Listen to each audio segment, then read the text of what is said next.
Kajian ringan ilmu tasawuf yang hak, bagian kedua.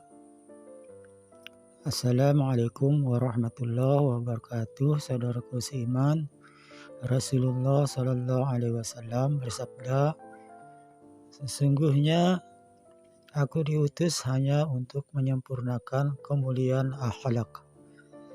Hadis riwayat Al-Baihaqi dari Abu Hurairah radhiyallahu anhu.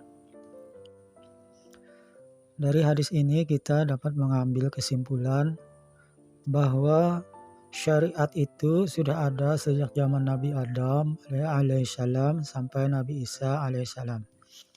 Namun syariat dari Quran berbeda dengan kitab-kitab sebelumnya.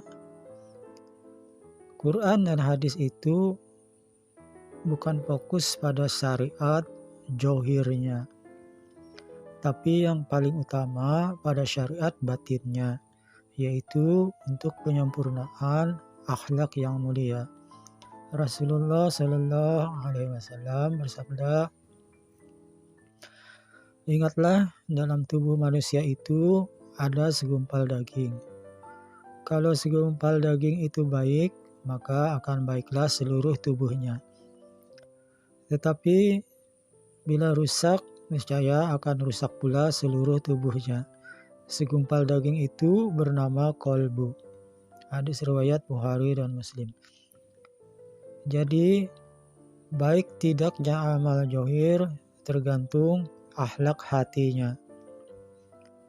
Maka dari itu, disusunlah metode untuk belajar masalah-masalah batiniah, agar kita memiliki akhlak sehingga sempurnalah akhlak johir dan batin, yaitu akhlak kepada seluruh makhluk. Namun yang paling utama akhlak adalah akhlak kepada Allah dan Rasul-Nya. Jadi metodenya itulah yang disebut dengan metode tasawuf. Oleh karena itu, jika ada yang mengatakan metode tasawuf itu sesat, itu sangat tidak logis. Karena metode itu hanyalah susunan atau urutan untuk belajar agama Islam, lebih teratur, berurutan, ilmiah, agar lebih mudah dipaham. Di pesantren, metode belajar beda dengan metode di sekolah umum. Begitu juga dengan universitas. Universitas Islam beda metode belajarnya dengan universitas umum. Jadi tidaklah logis istilah metode dikatakan metode sesat. Di kajian sebelumnya saya sudah menjelaskan bahwa sumbernya tasawuf adalah dari syariat johir dan batinnya Rasulullah Shallallahu Alaihi Wasallam. Artinya sumber metode tasawuf itu dari Quran dan hadis. Semoga saudara yang belum tahu jadi tahu, dan yang terlanjur menuduh dan memfitnah sesat dengan metode tasawuf segeralah bertaubat, karena semua itu tidak benar. Sekarang kita lanjutkan metodenya tasawuf itu apa saja susunannya, yaitu 1. Syariat, 2. Tarekat, 3. Hakikat, 4. Makrifat. Itulah dasar-dasar dari metode tasawuf. Mari kita pelajari 4 bab tersebut. Yang pertama, saudara belajar tentang syariat, yaitu syariat zohir yang wajibnya saja dahulu, yaitu rukun Islam. 1. Bersyahadat. 2. Sholat. 3. Puasa. 4. Zakat. 5. Haji. Ada 3 hal yang wajib dilakukan berkaitan dengan rukun Islam tersebut, yaitu yang pertama, saudara itu bertaubat terlebih dahulu. Jadi apapun yang kita mulai, harusnya awalnya kita itu bertaubat lebih dahulu. Kemudian barulah kita yang kedua bertakwa. Jadi sebelum bertakwa itu harusnya bertaubat terlebih dahulu. Setelah bertakwa, yang ketiga istiqomah. Jadi istiqomah maksudnya adalah takwa kita tadi harus istiqomah. Nah, itulah 3 hal yang berkaitan dengan apa-apa yang diamalkan daripada rukun Islam. Di kajian ini saya tidak mengajari cara-cara melaksanakan rukun Islam tersebut satu persatu, karena pada umumnya sudah belajar semua. Tapi saya di sini fokuskan pada metode kedua, yaitu tarekat. Jadi untuk syariat itu adalah masalah zohirnya saja.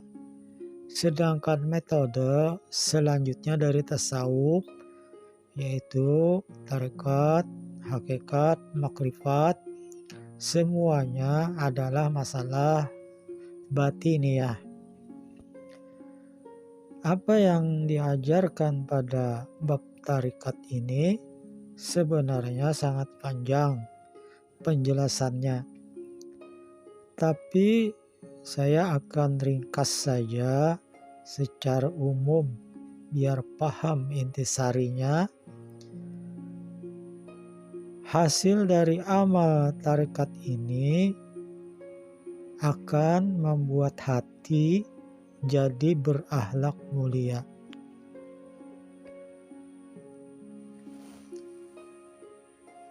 Amal dari tarekat ini terbagi 2. Yang pertama adalah membersihkan hati. Jadi bersihkan hati dari segala kekotoran hati, seperti ingin dipuji orang, iri dengki, sangka buruk, suka menggibah, sombong, takabur, pemarah, dan lain-lain. Sifat-sifat yang buruk. Nah, semua itu harus dibersihkan dari hati, sehingga hati tidak lagi ditutupi oleh noda-noda hitam daripada sifat-sifat yang buruk itu. Maka hati pun akan mulai terang. Agar hati bercahaya, maka hiasilah dengan sifat-sifat yang baik seperti ikhlas, pemurah, sangka baik, penyayang, adil,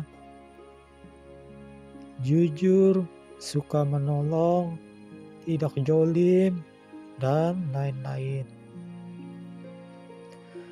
Maka hati yang tadinya gelap gulita akan jadi terang benderang, bercahaya, karena akan terpancar akhlak dari hati dan keluar ke seluruh perbuatan zahir. Ketahuilah bahwa Allah itu Maha Suci dan Maha Mulia, maka mustahil dapat dikenali oleh yang tidak suci lagi hina. Maka dari itu, bersihkanlah hatimu agar suci dan terangi dengan sifat-sifat mulia, agar dapat mengenali Allah yang Maha Suci lagi Maha Mulia. Maka dari itu, bertakwalah dengan akhlak zahir dan batin. Diriwayatkan, ada seorang yang alim yang berjalan selalu menundukkan kepalanya. Suatu hari beliau mendatangi sahabatnya, dan yang membuka pintu adalah pembantu sahabat beliau. Ketika pembantu tersebut ditanya oleh tuannya, "Siapakah tamu di luar?" Dijawab oleh pembantu, "Tuanku, di luar ada sahabat tuanku yang buta." Begitulah, beliau sebenarnya tidak buta, tapi beliau itu tidak mampu mengangkat kepalanya, merasa tidak beradab kepada Allah jika mengangkat wajahnya, merasa tidak berakhlak jika mengangkat kepalanya. Begitu malunya beliau kepada Allah. Lalu bagaimana dengan akhlak kita, wahai saudaraku?